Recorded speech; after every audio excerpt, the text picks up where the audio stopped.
we say this, no, all the time, no, our greetings, brothers and sisters, no. Sana hindi lang salita, no, ito yung hamon para sa atin. Madali sabihin, kapatid, kapatid, no, brothers and sisters.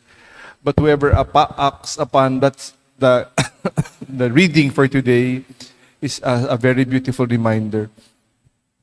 Itong tinatawag natin, brothers and sisters, we will know how far or how near, kung gaano tayo kalapit o gaano tayo kalayo sa langit, sa salitang ito. Kung ang trato natin sa kapwa talaga ay tunay na kapatid, no? Sa bawat isa, the more we treat each other as brothers and sisters, the nearer we are to heaven.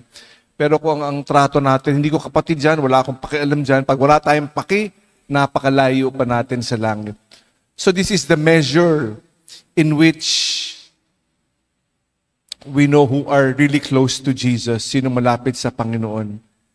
Yung nakikinig at gumagawa sa kalooban ng Panginoon. Yun ang tunay na may kaugnayan kay Jesus. Hindi dahil sa dugo, hindi dahil sa posisyon, hindi dahil sa kung ano-anong meron, kundi meron sa kaalaman, hindi. Kung sino ang gumagawa ng kalooban ng Ama. No? Yan ang tunay na malapit kay Jesus. Kaya sa totoo lang, hindi nasa dami ng misa, hindi sa titulo, no? Hindi dahil pare, hindi dahil naglilingkod sa simbahan, hindi dahil sa panalangin. No? Napakadaming panalangin. Hindi. Ang basihan ay yung sino man ang sino man gumagawa ng kalooban ng Ama. Yun ang pinaka mahalagang dahilan para mapabilang sa paghahari ng Diyos.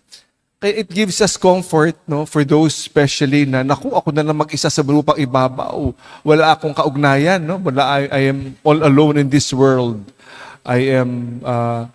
It is such a pitiful condition, no? Mag-isa na lang sa mundo. Hindi naman yun ang basihan. You may have all the relatives. You may be very, very close to one another. Pero kung malayo kalooban natin sa Diyos, walang saysay. So it is the will of the Father that truly matters.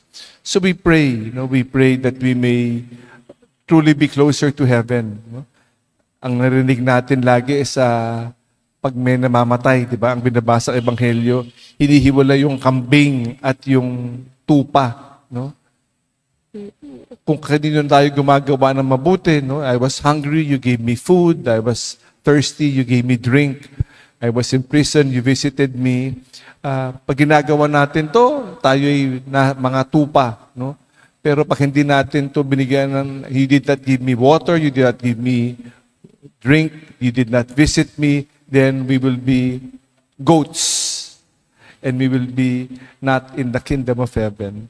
So we pray, when we say brothers and sisters, we pray that we may truly mean it, that we may be, mapapabilang tayo sa kaharian ng Diyos sa pamilya ni Jesus. Salamat sa Diyos.